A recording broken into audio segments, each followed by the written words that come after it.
আসসালামু আলাইকুম সুধী দর্শক শ্রোতা, ফাইবার ট্রিমস ট্রেডিং এর নতুন একটি ভিডিওতে আপনাকে শুভেচ্ছা ও স্বাগতম। আজকে আমরা কথা বলবো গোবর শুকানো মেশিন নিয়ে। আপনারা যারা খামারের গোবর শুকিয়ে সার হিসেবে ব্যবহার করতে চাচ্ছেন কিন্তু কোন মেশিনটি কিনবেন বুঝতে পারছেন না, আপনাদের জন্য আজকের ভিডিওটি অনেক ইম্পর্টেন্ট হতে যাচ্ছে। সম্পূর্ণ ভিডিওটি দেখলে আপনারা মেশিনটির ক্যাপাসিটি, ভোল্টেজ, কোয়ালিটি ও মেশিনটি কোথায় পাবেন সে সম্পর্কে জানতে পারবেন। ভিডিওটি না টেনে সম্পূর্ণ দেখার অনুরোধ রইল। চলুন ভিডিওটি শুরু করা যাক।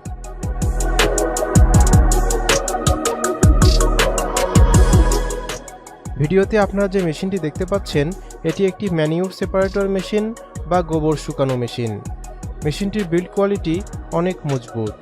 মেশিনটি 3 ফেজ বিদ্যুৎ লাইনে চলবে, অর্থাৎ আপনি এই মেশিনটি বাসাবাড়ির বিদ্যুৎ লাইনে চালাতে পারবেন না। মেশিনটিতে সাবমার্সিবল ও মেইন মোটর মিলিয়ে মোট 11 ঘোড়া মোটর ব্যবহার করা হয়েছে।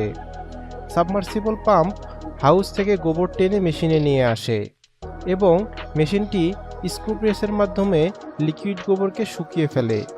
মেশিনটি ঘন্টায় 1000 থেকে 1500 কেজি গোবর শুকাতে পারে। আপনারা আমাদের কাছে এই মেশিনটি পেয়ে যাবেন। আমাদের থেকে যে কোনো মেশিন কিনলেই পাচ্ছেন 1 বছরের সার্ভিস ওয়ারেন্টি। ওয়ারেন্টি শেষে আমাদের নিজস্ব টেকনিশিয়ান দ্বারাও সার্ভিস করিয়ে নিতে পারবেন। মেশিনটির যাবতীয় পার্টসপাতিও আমাদের থেকে সংগ্রহ করতে পারবেন।